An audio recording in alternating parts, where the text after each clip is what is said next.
Son los caballos más rápidos de la Tierra, potros musculosos criados especialmente para la velocidad. Son purasangres nacidos para correr en las pistas más famosas de Estados Unidos. Belmont, Saratoga, Churchill Down, lugares sagrados donde los purasangres baten sus marcas y donde unos pocos elegidos hacen historia. Hay nombres que ya han pasado a la leyenda. Man o' War, Willoway, Citation, Secretariat y Seattle Slew han entrado en los libros de récords acompañados de sus jockeys, sus entrenadores y sus propietarios. El día de la carrera, los caballos de pura sangre sienten constreñido su poder por las riendas, en la barrera, para salir enseguida en una explosión de asombrosa velocidad.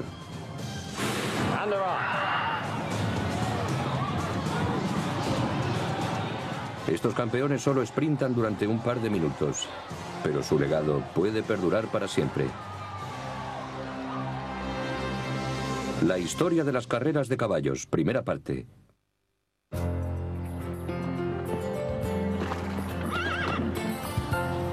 Es aquí, en medio de ondulantes pastizales, pintorescas cuadras y cercas kilométricas, donde la historia de los grandes campeones tiene su principio y su fin.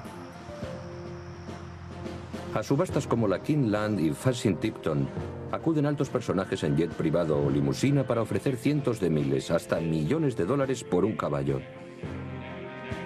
Estas subastas son el negocio de las carreras lo que el campeonato de liga es al fútbol, porque de aquí salen los jóvenes talentos. No lo puedo decir con mayor claridad. Es un negocio muy arriesgado. Pagar 6 cifras por un caballo no garantiza su éxito en las carreras. El precio más alto que yo he visto pagar por un potro de un año ha sido 13 millones y no corrió nunca, no participó jamás. A pesar de su carísimo pedigrí, los caballos de pura sangre no son vencedores natos. Hay que entrenarlos, y ese es un trabajo largo, lento y altamente especializado. Hay que comprobar los vendajes de la pata trasera. Hombres como Ben Jones, Buddy Stephens y D. Wayne Lucas han entrado en la leyenda por su capacidad para convertir en campeones potros aparentemente desgarbados. Todos los grandes entrenadores tienen un sexto sentido. Ven cosas que los demás no ven. Nos levantamos a las 4 de la mañana y no paramos en todo el día. Esta profesión tiene que gustarte, porque es algo agotador.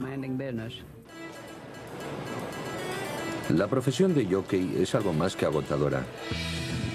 Conducir un pura sangre de 500 kilos en medio de un atronador grupo de caballos cuando todos se lanzan por la pista exige increíbles dotes de habilidad, firmeza y resistencia. A menudo tenemos 7 u 8 carreras en un día.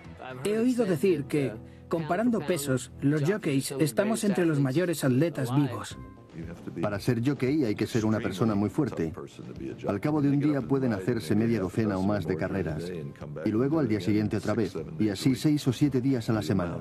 La robustez que se adquiere en la parte superior de los brazos y en el tórax sujetando a un pura sangre de 500 kilos es algo que, comparando pesos, los colocaría por encima de un medio del fútbol americano. Los jockeys son realmente muy fuertes. Pero por supuesto el alma de este deporte son los propios caballos. Estos majestuosos animales entregan su corazón por sus propietarios, entrenadores y jinetes en los 2 minutos en que persiguen la gloria. Hay algo tan especial en el tamaño y poder de estos caballos, y en su belleza, y en su afección por el ser humano, que se dejan montar y entrenar, y después le entregarán su vida en el curso de una carrera. Los años útiles para las carreras son 6. Pero los reyes del deporte son los caballos de 3 años. Son estos los que compiten en la famosa triple corona.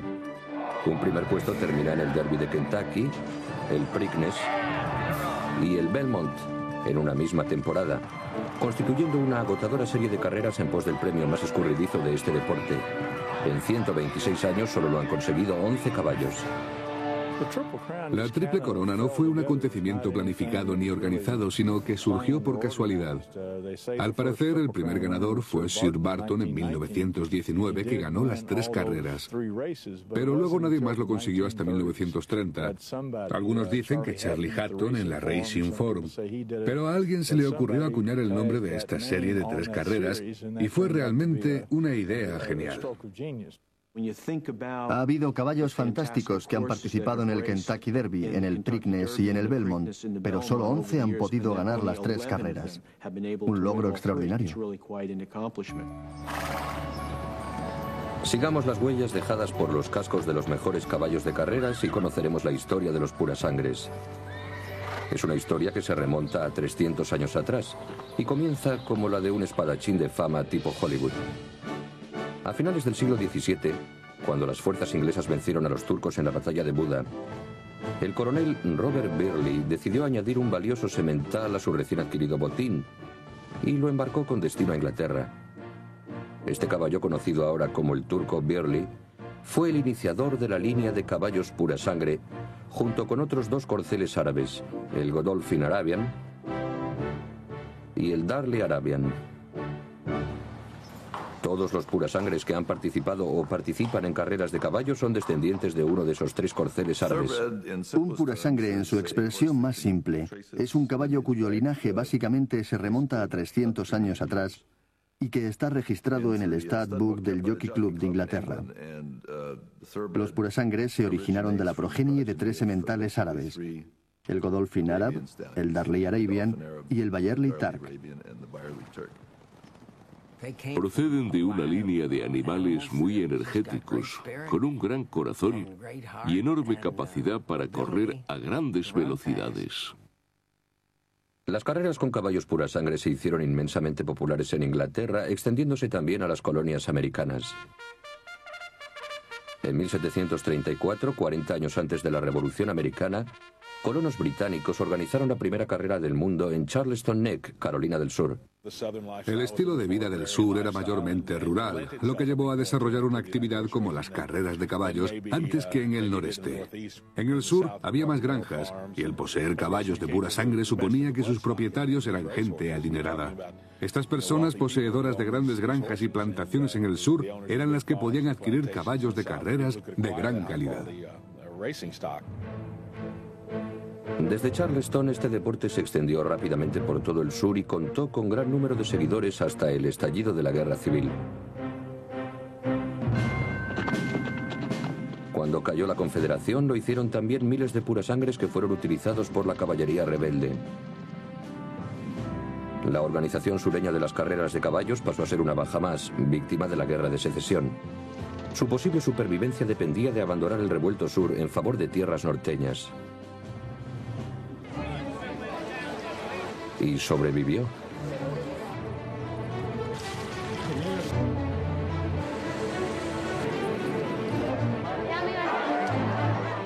Este es el hipódromo de Saratoga Springs, Nueva York.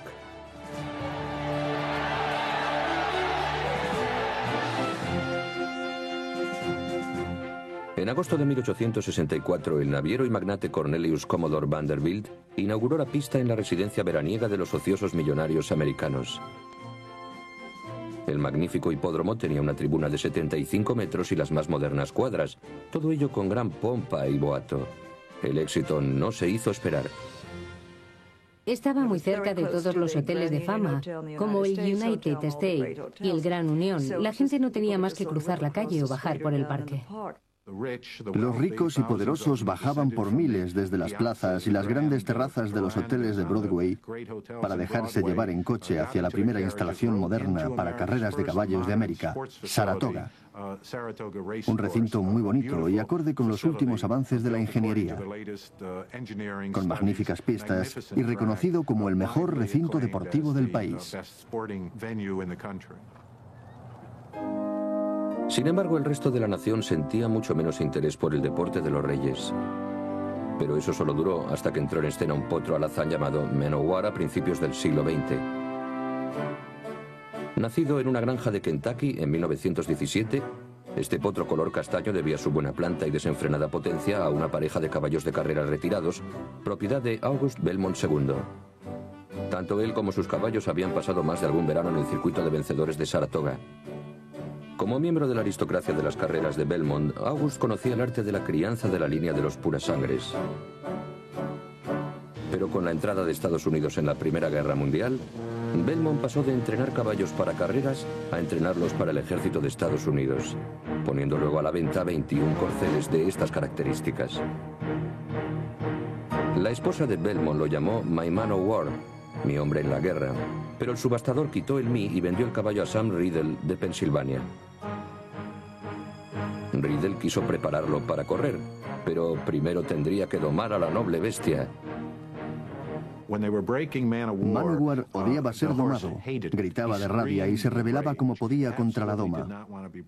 Pasaron varios días antes de que nadie pudiera acercársele.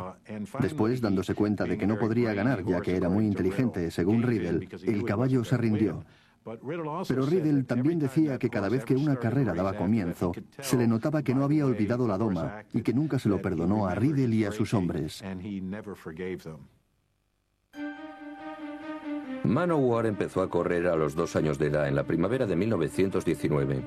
Debutó en el Parque Belmont de Long Island, inaugurado en 1905. En la línea de salida, el gigante rojo rezumaba una calma feroz. Y cuando empezó la carrera, corrió con tan tremenda precisión que sus zancadas fueron las más largas que se hubieran visto nunca. Los asistentes al espectáculo, que controlaban todos los detalles, vieron el nombre Man of War por primera vez, pero desde luego no sería la última. Si este magnífico caballo fue difícil de domar, todavía resultó más difícil vencerlo. Y seguía invicto después de la 6ª carrera en la que tomó parte. Su dominio era increíble. No era solo que ganase las carreras, sino que lo hacía con un tremendo dominio sobre los otros caballos. Man of War abrió el fuego, por decirlo así, en aquella temporada. A sus 2 años de edad ganó 6 carreras. Se vio que era un caballo increíble, un caballo para el futuro. Man of War era el tema de conversación general, sobre todo en Saratoga, porque fue en esa famosa carrera donde este ejemplar se enfrentaría a su mayor reto.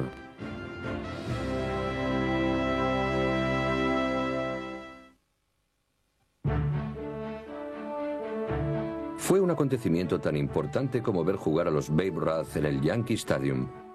En 1919 no hubo entradas más reñidas que las que permitían ver correr a la sensación de los purasangres, Man of War en Saratoga, la principal carrera del país.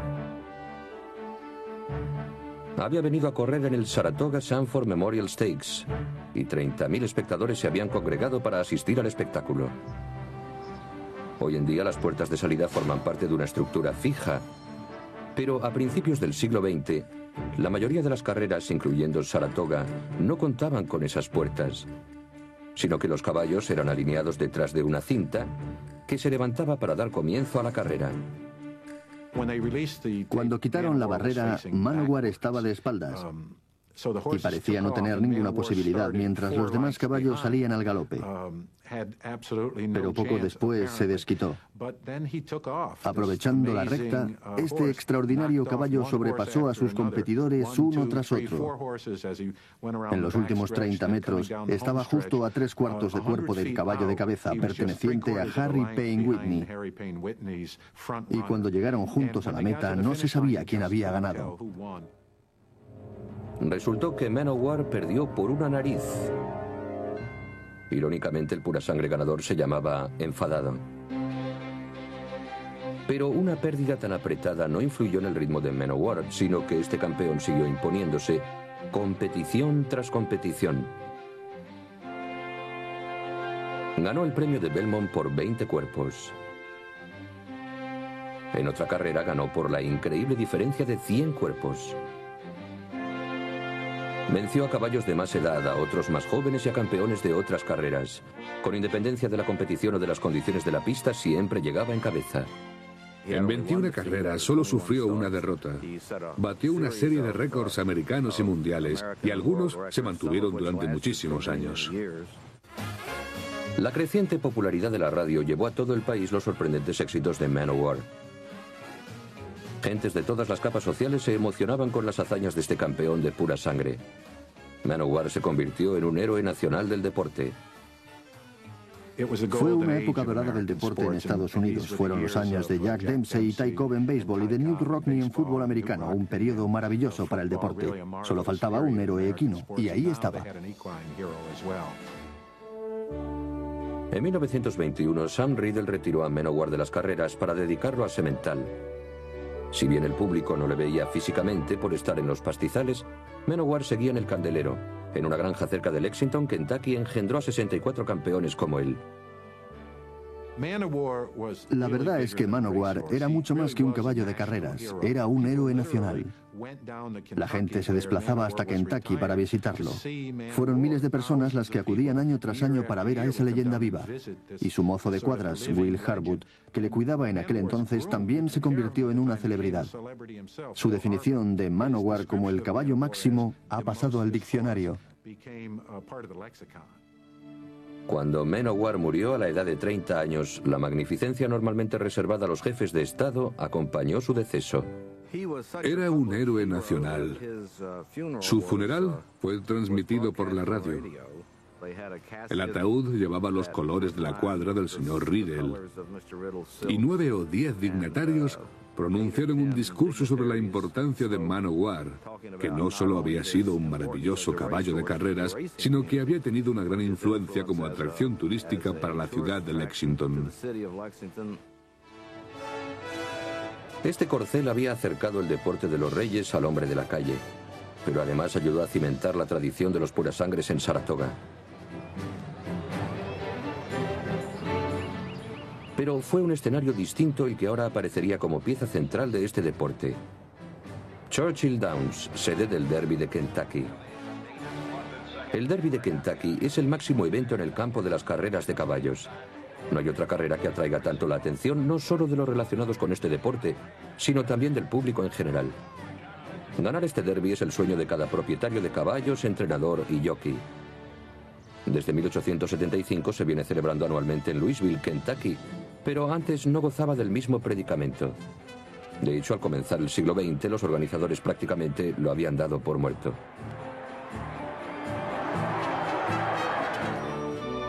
Churchill Downs y el Derby habían nacido para realizar el sueño del coronel Meriwether Lewis Clark, nieto del gran explorador americano. El primer derby de Kentucky se celebró aquí cuando esto era el Jockey Club de Louisville en 1875.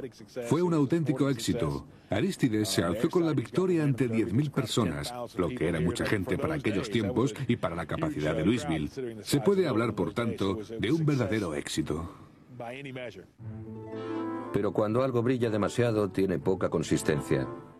Año tras año de pérdidas económicas y los abusos de contables sin escrúpulos convirtieron el sueño del coronel Clark en una pesadilla. En 1892 entró en el Churchill Downs un número muy reducido de caballos para participar en el Kentucky Derby. Solo 3. Y a muy pocos espectadores les interesó ver quién era el ganador. El diario Courier Journal citó un artículo del año 1890 donde se decía que el Derby de Kentucky era una carrera para perros. Clark cayó enfermo, se llenó de deudas, quebró y se suicidó. Fue una gran tragedia para un hombre que había soñado con la mayor carrera de Estados Unidos, pero que no consiguió ver realizado su sueño. El regreso del Derby tuvo lugar en 1902, cuando los nuevos propietarios decidieron que había que hacer borrón y cuenta nueva. Despidieron a los contables y contrataron a un nuevo director general.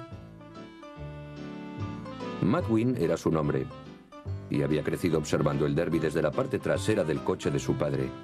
Matt Winn se crió en la periferia de Portland y no era una persona del medio ecuestre, sino ante todo un hombre de negocios. Le encantaban las carreras, porque estaban en el ambiente de Louisville, como él decía, aquí todos entienden de carreras de caballos. La palabra todos incluía a los líderes del movimiento de abstinencia, la ley seca. En la época en que Winn se hizo cargo de la gestión de Churchill Downs, el juego estaba en entredicho. Pero Wynne sabía que el derby necesitaba tanto de las apuestas como de los caballos y sus jinetes. No habría carreras de caballos si no hubiera apuestas. ¿Cuál sería entonces el aliciente? ¿Simplemente ir a ver unos cuantos cuadrúpedos para apreciar su calidad? ¿En qué lugar hay más vicio que en una carrera de caballos, donde se juega, se bebe y se fuma? Desde luego, la amenaza estaba ahí. Por fortuna, Wynne encontró el punto flaco de la ley. La ley de 1878 contra las máquinas de juego aquí en Louisville decía que se podía apostar siempre que se hiciera en máquinas del Paris Mutual, conocidas ahora como apuestas mutuas. Sirviéndose de esa ley de hacía 30 años, Wynne pudo encontrar las suficientes máquinas antiguas del Paris Mutual para permitir que continuaran las apuestas en Churchill Downs. Cuando se trata de las carreras, la gente no entiende bien el término de apuestas mutuas. Creen que ganan a la casa, pero la casa es apenas la depositaria del dinero. Apuestas mutuas significa que el hipódromo recibe las apuestas, deduce entre el 15 y el 25% y luego paga proporcionalmente al ganador. Así el hipódromo recibe el dinero en forma de comisión. No le importa quién gana. Para Churchill Downs, el nuevo sistema de apuestas mutuas fue enseguida muy positivo. El día del derby de 1908 las ganancias alcanzaron los $80.000. Pero la batalla de Wynne para salvar el derby no había concluido. Para acabar con la imagen del hipódromo como un establecimiento de juego de la clase baja, Wynne instauró también un club y vendió palcos a las familias más pudientes de Louisville, y los días de carrera invitaba a personajes famosos. El mismo Matt Wynne se hizo enormemente célebre. Era una figura popular en las carreras de todo el país, en Saratoga, en Belmont y en todas las demás carreras del año. Se le conocía como Mr. Churchill Downs. Se ofrecían conciertos en verano, cuando no había carreras, para atraer a los visitantes a Churchill Downs. El primer vuelo sobre Louisville y el estado de Kentucky tuvo lugar directamente encima de Churchill Downs. Aquí despegó y aquí aterrizó. Y en 1902 el espectáculo que se representó fue el choque de dos locomotoras. Se calcularon entre 45 y 50.000 personas las que se acercaron al recinto de Churchill Downs aquel día para ver el choque. No tenía nada que ver con las carreras, pero Matt Wynne sabía que esas cosas eran necesarias para conseguir más público. Ese elemento olvidado desde la apertura del hipódromo en 1875. Wynne se había convertido en el P.T. Barnum de las carreras de caballos de pura sangre. Pero si quería que el derby tuviera éxito, necesitaba algo más que puro espectáculo. Necesitaba carreras con emoción. Y a partir de 1913 consiguió 3 en una. La primera se produjo cuando un potro de nombre Donneral, con pronóstico de 91-1 en contra, ganó el derby de 1913. Donneral salió con 91-1 en contra, hasta hoy el riesgo máximo del derby de Kentucky. Pagó $184 al ganador. Lo montaba un jockey de Louisville llamado Roscoe Goose, y esa victoria contra todo pronóstico lo llevó a las primeras páginas de la prensa. Al año siguiente vino a Kentucky un campeón de 2 años llamado Old Rosebud, que ganó la carrera en un tiempo récord. Este caballo había ganado en el este algunas de las grandes carreras para 2 años y venía muy arropado por los medios de comunicación del este, que era la élite del país en aquella época. Su victoria, añadida a la de Donneral, fue definitiva. En mayo del año siguiente, el día del derby, el aforo se llenó con 50.000 espectadores. Uno de estos era el empresario de Saratoga, Harry Payne Whitney, que acudió con un grupo de neoyorquinos adinerados y una estrella de pura sangre llamada Regret.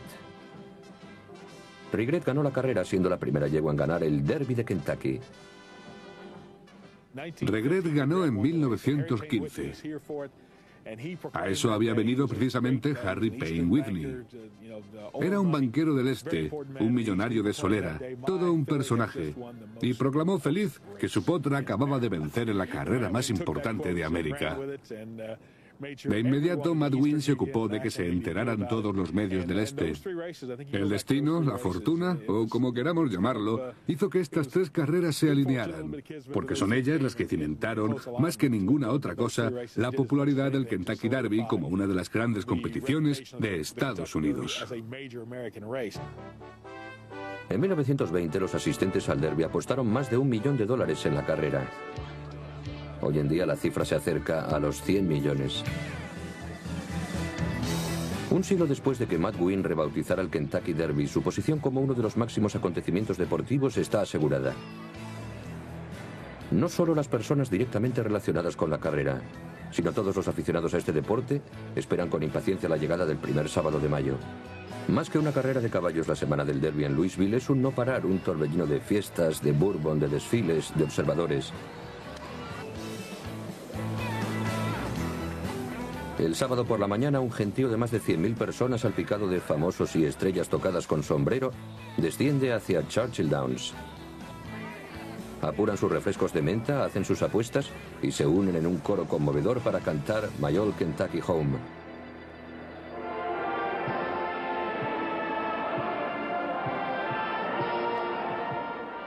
Cuando monto mi caballo para salir a la pista y empiezo a oír My Old Kentucky Home, aprecio todo lo que hay de especial en esa canción, interpretada en ese preciso momento. Es algo que nace en mi interior y comienza a invadirme, formando un pequeño nudo en mi garganta y una lágrima en mis ojos. Es un instante de gran emoción. Hay otras carreras que ganan mucho más dinero, pero ganar el Derby es lo máximo. El Derby se basa en la tradición. El éxito está en el Kentucky Derby. En el círculo del ganador, el caballo más rápido de la carrera es adornado con una gualdrapa de rosas, una tradición que se remonta a 1903, cuando la esposa del propietario del caballo ganador confeccionó para él una manta de rosas. Y la carrera en pos de las rosas sigue siendo un acontecimiento hoy en día.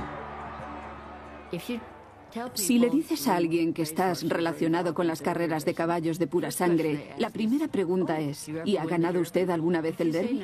Si dices que no, se habla de otra cosa, pero si dices que sí, cambia la atmósfera a tu alrededor. El Derby es algo muy especial. A mí se me pone la piel de gallina incluso a mi edad. Año tras año estoy impaciente porque llegue y quisiera que no terminara nunca, que cada semana fuera la del Derby. Me encanta la emoción que transmite. Espero no perdérmelo nunca. En el mundo actual es muy raro encontrar caballos de competición que sean propiedad de un solo dueño. Han pasado los días en que hombres como Harry Payne Whitney y August Belmont poseían una cuadra de puras sangres.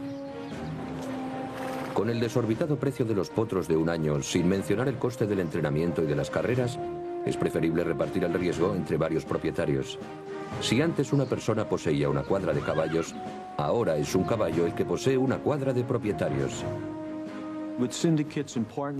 La constitución de sociedades o grupos sindicados ha permitido a más personas participar en este deporte con una menor inversión, disfrutando de la camaradería que une a los amigos. Así se elimina también algo del riesgo, se suaviza al menos, y al mismo tiempo existen mayores facilidades de gestión. Cuando un propietario o una asociación ha comprado un caballo en una subasta, busca a un entrenador y el joven purasangre es enviado al establo para ser criado y adiestrado. Los adiestradores de élite como Dwayne Lucas o Bob Buffer pueden cobrar casi 50.000 euros al año por preparar un caballo para las carreras. Para el momento en que un purasangre se coloca tras la puerta de salida, su propietario o propietarios han gastado millones de dólares en tenerlo a punto. Cuando el subastador deja caer el mazo o cuando alguien te entrega las riendas, ese es apenas el principio de la aventura. Tener un caballo supone mucho más de lo que se cree comúnmente. Es como ocuparse de un niño. El caballo tiene que comer, tiene que tener un techo, un calzado, una ropa. Debe estar asegurado, hay que cuidarlo, hay que entrenarlo. Y todo esto implica muchos gastos. Tener un purasangre es un juego extremadamente arriesgado, un juego que pocas veces compensa. Pero ese es un riesgo que la mayoría de los propietarios acepta con alegría. Lo que pasa con este deporte es que cada uno es dueño de su propia licencia. Somos los Jerry Jones de nuestras operaciones y este es nuestro equipo, el de nadie más. Cuando nuestro caballo gana salimos en la foto, pero sobre todo somos felices. No ganamos mucho dinero, aunque se puede ganar dinero. Lo que no se debe hacer es pensar solo en hacerse millonario. Alguien dijo una vez, este entrenador me ha conseguido una pequeña fortuna, pero por desgracia yo empecé con una gran fortuna. Encontrar la combinación perfecta de caballo y entrenador es algo muy difícil. Hasta los propietarios con más suerte y que gozan de momentos estelares tienen que pasar luego la copa a sus rivales. Pero Warren Wright, millonario de Springfield, Ohio, no solo encontró la combinación perfecta, sino que supo mantenerla. creando la mayor dinastía de la historia de este deporte. Wright era dueño de la Calumet Baking Powder Company, una de las mayores empresas del país a comienzos del siglo XX. En 1928 la vendió a la General Foods por 40 millones e invirtió toda su fortuna en las colinas de Kentucky. Su padre poseía una pequeña granja con caballos en Lexington llamada Calumet. En 1932, con 40 millones de dólares y una necesidad casi patológica de ser el mejor, Wright se fijó la obligación de criar campeones de pura sangre en Calumet. Wright dio un giro al negocio. Antes de él se trataba más bien de un club deportivo de distinguidos caballeros de élite. Pero cuando Wright se hizo cargo de Calumet, su único propósito fue ganar. Al principio las cosas no iban bien. Wright tenía mucho dinero y buenos deseos, pero escasos conocimientos y experiencia en el adiestramiento de caballos de pura sangre. Era un hombre que no soportaba equivocarse, y tras 6 años de intentarlo y fallar, estaba llegando al final de su dinero y de su paciencia. El señor Wright era capaz de dar el 104 o 105%, pero quería que todos los de la granja hicieran lo mismo. Si lo hacían, no tendrían problemas con el señor Wright, pero si no lo hacían, se ponía fuera de sí. Para mí, que no entendía ni lo más mínimo de caballos, ni siquiera sabía lo que debían comer. Al principio fue terrible, era deprimente. Pero entonces, en 1939, contrató a Ben y Jimmy Jones, un equipo de adiestradores equinos formado por padre e hijo, famosos por haber entrenado al ganador del Derby de Kentucky de 1938.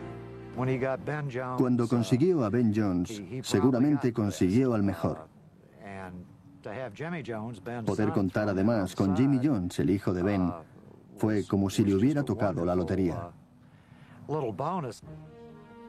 Poco después de haberlos contratado, Wright entregó a los Jones las riendas de un caballo con un enorme potencial para correr, pero bastante mal educado. Un semental de Calumet llamado Blenheim II había sido padre recientemente de un revoltoso potrillo alazán. Wright lo llamó Whirlaway Remolino, pero para sus entrenadores era nada más que un engorro. Era un caballo problemático. La primera vez que lo monté fue en Lincoln Fields, en Chicago, y corrió derecho por la valla de fuera y ganó. Tenía una gran capacidad, pero malos modos. Era como un escopetazo. Un caballo muy testarudo. Parecía que Remolino lo tuviera todo. Velocidad, coraje, hasta un simpático apodo, Mr. Longtail, señor cola larga. Pero cuando galopaba se distraía con facilidad. No podía mantener la atención y se desviaba a menudo hacia el carril exterior de la pista.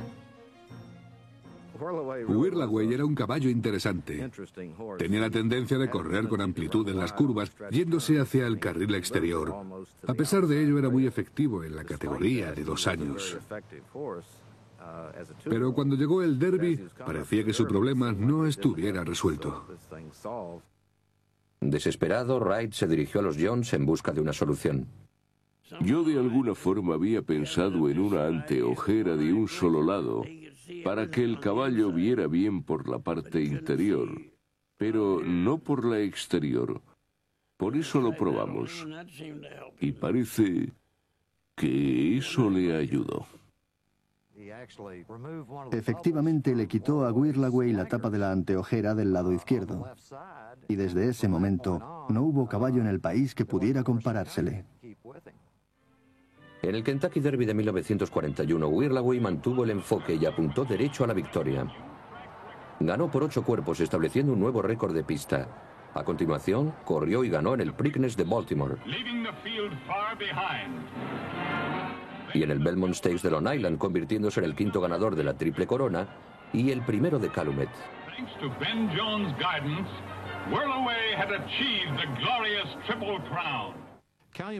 El primer caballo importante de Calumet fue Whirlaway, que en 1941 no solo ganó la Triple Corona, sino que añadió Travers. Ha sido el único caballo de la historia en ganar la Triple Corona, el Derby, el Preakness, el Belmont y además el Travers. Es una hazaña que podría considerarse el Gran Slam de la hípica. Whirlaway se apuntó 32 primeros puestos.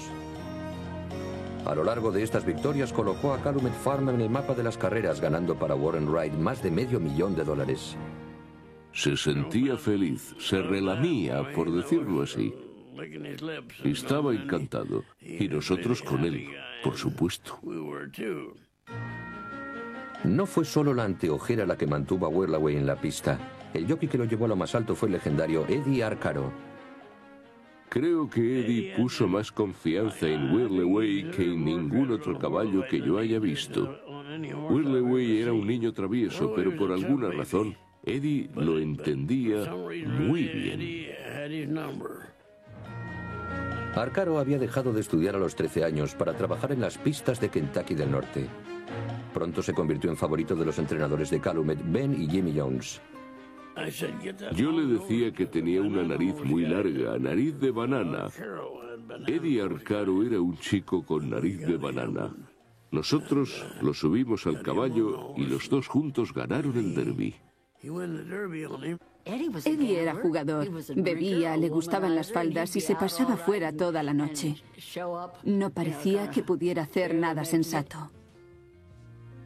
Arcaro podía pasarse la noche al raso y al amanecer dirigirse a la pista. Era el mejor jinete de todos y lo sabía. Le apodaban el maestro y durante muchos años demostró ser un maestro. Se las arreglaba de maravilla con diferentes tipos de caballos, sacando lo mejor de cada ejemplar. Cuando empezó la época de las grandes carreras, Eddie tenía fama de ser el mejor. Eddie era arrogante, pero los aficionados comprendían sus continuos alardes. Le silbaban y le llamaban nariz de banana. Le insultaban y a él eso le hacía mucha gracia. No había caballo al que no pudiera engatusar, ni pista que no pudiera conquistar. Los otros jockeys le jugaban malas pasadas, y Arcaro siempre era rápido en responder, tal como hizo en el acueducto de Nueva York en 1942. Arcaro montaba un caballo llamado Occupation, y el otro jockey, Vincent Noudarsi, montaba Breezing Home.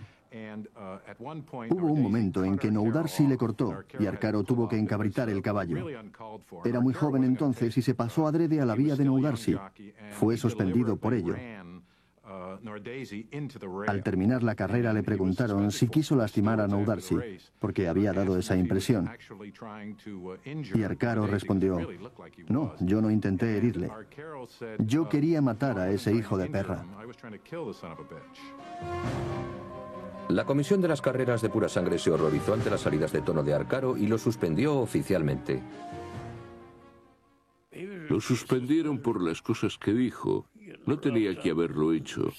Dijo que tenía intenciones de matar a un jinete y se lo dijo a los organizadores. Eso le costó una carrera. A veces hacía cosas como esa. Los aficionados echaron de menos a Arcaro, pero nadie tenía más deseos de que volviera a la pista que Warren Wright.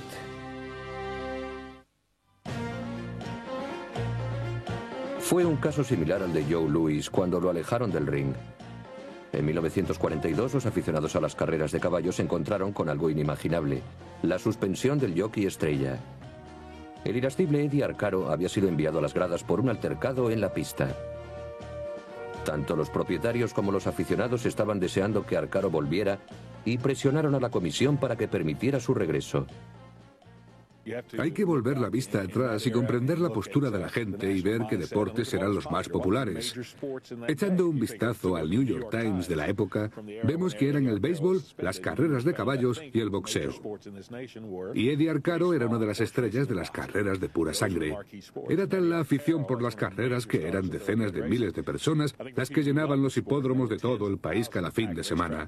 Era muy importante que Arcaro formara parte del espectáculo. Por fin, tras un año sin subirse a la silla de montar, Arcaro recibió el permiso de volver a las pistas. Se puso su traje y pronto recuperó su sitio a la cabeza del grupo. En 1943 ya ganaba de nuevo y en 1945 ganó su tercer derby de Kentucky. Eddie era tan competitivo y realmente un maestro de la estrategia. Durante las décadas que fue jockey, él dominaba en las carreras porque era muy inteligente. Era cauteloso, pero no tenía miedo. Y era tremendamente competitivo. Tenía un reloj en la cabeza. Sabía exactamente a la velocidad que iba. Tenía la habilidad de atisbar a los demás caballos y ver cómo iban. Lo crean o no, podía montar 5 o 6 caballos en la misma carrera. Sabía lo que se hacía. Solo los mejores caballos eran lo suficientemente buenos para Arcaro. En el Derby de Kentucky de 1948 tenía planeado montar un potro de Calumet llamado Coal Town. Era un potro invicto de 3 años, el favorito en los pronósticos. Ben y Jimmy Jones habían criado y entrenado a Coal Town, pero no creían que fuera su mejor ejemplar. Jimmy Jones convenció a Arcaro para que montara en lugar de Coal Town a su compañero de establo Citation. Me parece que a Citation no se le hacía justicia porque era un caballo trabajador y eficiente, pero no tenía el carisma ni el color castaño de Manowar. Sin embargo, era absolutamente maravilloso. Arcaro no estaba seguro de lo que podía esperar cuando llegó con Citation a la puerta de salida en el Derby de 1948. Pero cuando dio comienzo la carrera, Arcaro se encontró en un lugar familiar, en el frente. Citation no solo ganó el Derby, sino que impuso un récord en Preakness. Con la triple corona a la vista, Citation llegó a Belmont Park para participar en el Belmont Stakes de 1948. Todo el mundo pensó que la sensación de Calumet sería una apuesta segura. Yo le dije, no te pueden vencer a no ser que te caigas. Lo dije de broma, claro, y añadí, así que no te caigas. Arcaro fue a la puerta y cuando estaba dentro el caballo tropezó contra la puerta, contra la abertura. La parte de abajo se rompió y el caballo se cayó de cabeza con Eddie colgado de un lado y encima de él. Para entonces los demás caballos ya estaban corriendo por la pista. A pesar de haber sido casi tirado del caballo, Arcaro, impávido, se recuperó y condujo a Citation a la victoria. Fue la segunda vez que ganaron Arcaro y Calumet la triple corona. En la meta se echó a reír. Vencía siempre con tal facilidad. Si no hubiera sido un chico tan ágil, tan valiente, probablemente se habría caído del caballo, terminando en el suelo. Y por supuesto, Citation cumplió con su parte. Era un corcel de grandes dotes, no un animal de exhibición, sino un talento sólido, una fortaleza en movimiento. Para describir a Citation diré que era una máquina bien engrasada, mientras que Manowar era como una llamarada viva. Se podrían comparar con Mohamed Ali y Joe Frazier. Uno tenía un destello del que el otro carecía. Era un animal completamente entregado a lo que de él se esperaba. Yo me siento muy contento de haber conocido a Eddie Arcaro, que lo montó la mayor parte de su carrera y me dijo que era el mejor caballo que había montado nunca. Y eso significa algo, porque Eddie se ha subido a los mejores caballos. Tan temido era el equipo que formaban Arcaro y Citation que corrieron en 1948 el especial de Pimlico sin oposición. Pimlico Special. By that time, Citation was so feared that no other horse was entered against him. He became the second horse in history. Con la maravillosa temporada de Citation, Warren Wright y Calumet se alzaron con firmeza hasta lo más alto del mundo de las carreras de caballos. Wright era el rey indiscutible del deporte de los reyes, pero tenía otro objetivo más en mente. Desde que comenzara este deporte, ningún caballo había ganado $1 millón en la pista. Wright estaba convencido de que Citation tenía lo necesario para ser ese raro ejemplar. Pero en 1949, el año siguiente de su triunfo con la triple corona, una lesión de tendones amenazó con dejar a Citation en los pastizales indefinidamente. Wright contrató a un equipo de especialistas que trabajaron para acelerar la rehabilitación del corcel. Citation volvió a correr en 1950, pero poco después de su regreso, Wright sufrió un ataque cardíaco. Citation partía en pos de la marca del $1 millón, pero el célebre propietario de Calumet Farm ya no vivió para verlo. 50,000 fans roar a mighty salute as the first thoroughbred millionaire of all time receives his floral tribute in the winner's circle. Después de la muerte de Wright, se trató de mantener el nivel anterior de éxitos. A comienzos de 1960 parecía que el sol se pusiera ya sobre Calumet Farm. En 1961 murió el legendario adiestrador Ben Jones. 3 años después, su hijo Jimmy Jones presentó su dimisión. Ya no se invertía dinero. Las yeguas estaban envejeciendo, los machos también, y había que reemplazarlos. Yo me daba cuenta de que aquello ya no podía continuar así y que íbamos a fracasar. No es probable que otra granja domine el deporte como lo hizo Calumet. Los purasangres de Warren Wright consiguieron el título monetario 7 veces en 10 años. Ganaron 4 derbis de Kentucky, 2 triples coronas y fueron 6 veces el caballo del año. Calumet fue capaz de dominar el deporte de las carreras durante 2 décadas casi completamente y durante otras 5 décadas de una forma amplia. Lo llamo la dinastía. Había una cosa que llamábamos la familia Calumet y el señor Wright era su jefe. Entre nosotros nos referíamos a él llamándole padre y nos parecía que era el cabeza de nuestra familia. En Calumet se alzó una fortaleza del deporte, levantada gracias a la astucia y a la brillante inteligencia de Wright y a su capacidad para sentirse a gusto en este negocio, aunque también le costó enfados y disgustos, pero supo sacar lo mejor de todo ello. Las carreras no solo se despidieron de Warren Wright y de los entrenadores que trabajaron tras las bambalinas de Calumet. El deporte también dijo adiós a su rebelde hombre de vanguardia, el jockey Eddie Arcaro. A la edad de 46 años, Arcaro anunció su retirada diciendo a los reporteros: "Los apostantes se merecen lo mejor y yo gano con los caballos buenos". Eddie tenía muy buena intención, mejor que ningún otro en las carreras. Todos han reconocido en él a un magnífico jinete. Le llamaban el maestro. Fue el mejor.